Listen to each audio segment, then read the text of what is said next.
ज़िंदगी खेलती भी उसी के साथ है। जो खिलाड़ी बेहतरीन होता है, दर्द सबके एक से हैं मगर हौसले सबके अलग अलग हैं। कोई हताश होकर बिखर जाता है तो कोई संघर्ष करके निखर जाता है। आप सब ने कभी ना कभी किसी न किसी के ज़रिए ये अपनी लाइफ में ज़रूर सुना होगा कि अगर आप फ़लाँ कंपनी में 100 रुपये का इन्वेस्टमेंट करते हैं तो कंपनी आपको 10 रुपये की इनकम देगी, और वो अगर आप आगे 10 लोगों को और जोड़ते हैं तो आपको 100 रुपये की इनकम होने लगेगी।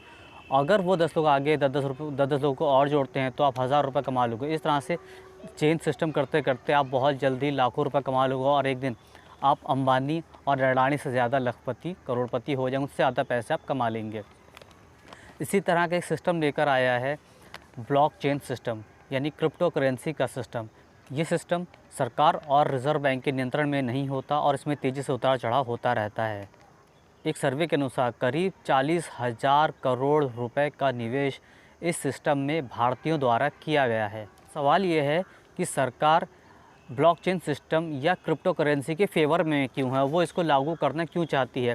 देखो, जैसे कि सब जानते हैं कि सरकार सभी को रोज़गार नहीं दे सकती, इसलिए गवर्नमेंट चाहती है कि सभी की परचेजिंग पावर बढ़े। अगर लोग इसमें निवेश करते हैं उनकी परचेजिंग पावर बढ़ जाएगी, जो सरकार चाहती है। अब परचेजिंग पावर बढ़ने से क्या होगा, उसकी क्रय शक्ति बढ़ जाएगी, किसी प्रोडक्ट को परचेज़ करने की पावर बढ़ जाएगी। सरकार क्या चाहती है कि जो साइकिल चलाने वाला है वो कार चलाए, जो कि पॉसिबल तो है नहीं। अब ये क्या होता है, सरकार का एक तरह का शॉर्टकट हो गया लोगों को रोज़गार देने का। किस तरह से लोग रोज़गार पा जाएंगे, अपना पैसा इन्वेस्ट करेंगे, उसमें पैसा ज़्यादा बढ़ जाएगा, जल्दी बढ़ेगा और वो उनके परचेसिंग पावर आ जाएगी, उनको रोज़गार एक तरह का मिल जाएगा। वो अपना पार्ट टाइम जॉब या इसके अकॉर्डिंग कर सकते हैं, इसके साथ साथ कर सकते हैं, इसके अलावा भी कर सकते हैं, जैसा वो चाहें। लेकिन दूसरा सवाल है कि रिज़र्व बैंक इसके अगेंस्ट क्यों है।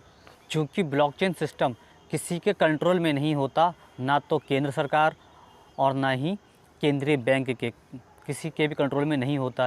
इसलिए इस सिस्टम में निगरानी करना मुश्किल है कि किस व्यक्ति ने कितना इन्वेस्ट किया था, कितना अर्न कर चुका है और वो इस पैसे को कहाँ इन्वेस्ट करेगा, कहाँ खर्च करेगा, इसका कुछ भी रिकॉर्ड रखना इम्पॉसिबल है।